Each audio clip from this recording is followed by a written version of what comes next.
Good morning, everybody. The Wright Inspector here again. Darren Wright from Wright Inspections in Mayer, Arizona, serving the Prescott area.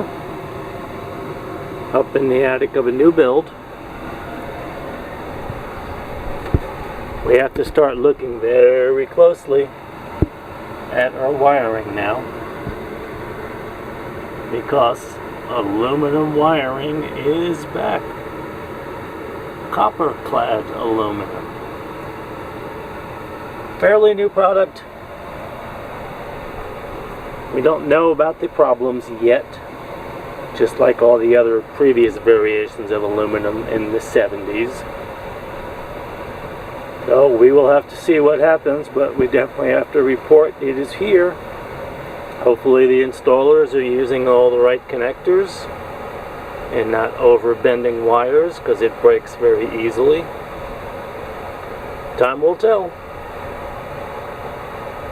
But from looking in the electric panel, you cannot even tell. Unless you can pull a wire out and look at the cut end of it to see the internal copper or the internal aluminum. You've got to get in the attic and read the labeling on it. Call the Wright Inspector for your next resale or new build home inspection.